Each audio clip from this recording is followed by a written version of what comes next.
140점 베드로, 달 굴기 전에 3번을 부인하다. 예수님께서 이 위대한 역사를 이루시기 직전에 예수님의 수제자라고 하는 베드로가 예수님을 부인하며 저주하는 모습이 담겨져 있습니다. 예수님께서 말씀하시기를 닭이 3번 울기 전에 너가 나를 부인할 것이다. 이렇게 직언을 하시니 베드로는 완강히 거부를 합니다. 내가 죽기까지 예수님을 따르겠습니다. 이 칼을 가지고 주님을 지키겠습니다. 그랬습니다. 칼로 말고의 귀를 베었습니다. 베드로가 할 수 있는 최선의 방법이었을 것입니다. 그러던 베드로가 56절에는 쉬운 성경에는 이렇게 기록되어 있습니다. 하녀 하나가 예수님을 보자 이 사람도 예수와 함께 있었어요. 이렇게 고자질을 합니다. 옛날 성경에는 비자가 예수님을 일컬어 당신도 예수님과 함께 있던 자가 아니냐 이렇게 추궁했습니다.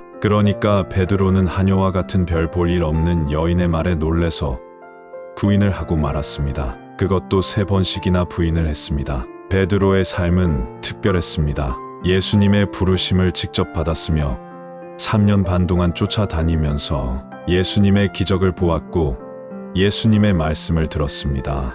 급기야 예수님은 나의 주님이십니다. 그렇게 고백했던 베드로였습니다. 그러나 예수님께서 로마 병정에 잡히시는 초라한 모습을 보자 베드로도 놀랬을 겁니다. 그렇게 3번을 부인을 하자 닭이 꽂기요 3번을 우니까 정신이 번쩍 들면서 베드로가 충격을 받은 겁니다. 그 순간 예수님의 말씀이 베드로의 전 인격에 비수와 같이 꽂히는 것입니다. 그리고 예수님을 멀찌감치 바라보면서도 뒤돌아서서는 통곡하며 울었다는 것입니다. 연약한 인간입니다. 베드로의 입장에서는 다소 억울한 면이 있습니다. 예수님을 사랑하고 따르는 면이 전혀 없는 것도 아닙니다. 예수님을 지키려고 칼을 준비하고 칼을 휘둘렀습니다. 그런데 예수님께 책망을 받았으니 베드로는 할 수 있는 게 사실상 없는 겁니다. 그런 가운데 예수님이 잡히시니 자신도 순간 위험을 감지하고 겁을 먹었을 뿐입니다.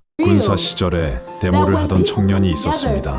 그는 선교사 지망생이었고 순교를 하겠다고 종종 말했답니다. 그런 그가 민주화 운동을 하다 잡혔습니다. 지하 감옥에 일주일을 가둬넣고 갑자기 들어와 불을 켜면서 따귀를 한 대 때렸답니다. 그러자 멘탈이 나간 겁니다. 그리고 감옥에 나와서 자책했답니다. 내가 선교사로서 순교를 그리 말했는데 내가 이렇게 무너지다니 하면서 말입니다. 마치 베드로와 같을지 모를 일입니다. 현실이 그만큼 어렵다는 겁니다. 누구나 그럴 수 있는 일이겠습니다. 하나님의 역사를 이루시는 예수님.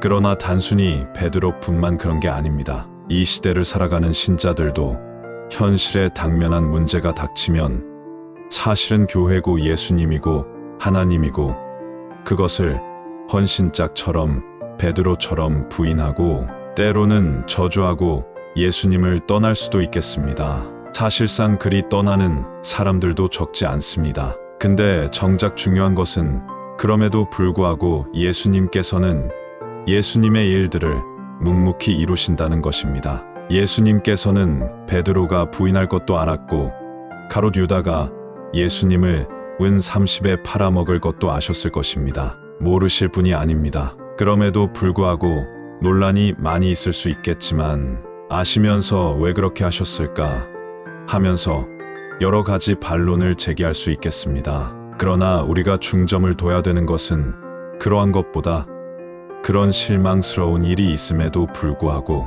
예수님께서는 자신에게 주어진 일들을 준행하셨다는 것입니다. 하나님께서 인간 예수를 통해서 비참한 역사를 이루어 나가신다는 것입니다. 완전하신 하나님의 나라, 하나님께서 예정해 놓으시고 선지자와 시편 기자들을 통해서 이스라엘의 역사를 통해서 그리고 세상 역사를 통해서 하나님께서 이루고자 하시는 그 하나님의 나라를 이루신다는 것입니다.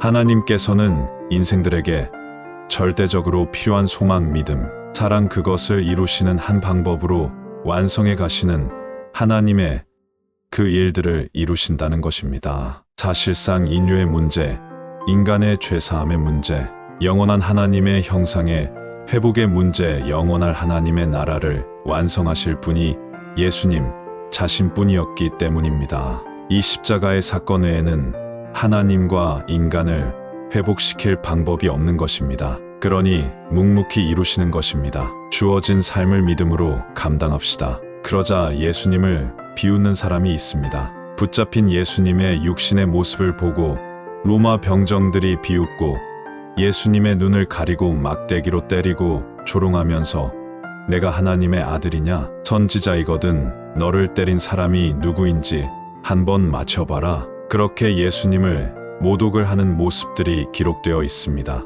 그러한 것들이 하나님의 위대하신 뜻을 모르는 어리석은 인생들이 평가하는 모습이겠습니다. 지금 이 시대도 마찬가지입니다. 무시받는 교회, 조롱받는 예수님, 요즘 흔히 말하는 개독교라고 비웃는 수많은 현상들이 오늘 누가복음 22장에 있는 예수님을 조롱하는 로마 병정들, 그리고 수많은 군중들의 모습과 같습니다. 사실은 원론적으로는 동일한 것이라고 할 수 있겠습니다. 그러한 비웃음 속에서도 예수님께서는 끝까지 참으십니다. 그 궁극적인 이유가 무엇이냐면 69절에 이렇게 말씀합니다. 이제부터 인자가 전능하신 하나님의 오른편에 앉게 될 것이다. 내가 너희들에게 조롱을 받고 십자가에 못 박히고 죽었다가 다시 살아난 이후에는 내가 하나님의 우편에 앉을 것이다.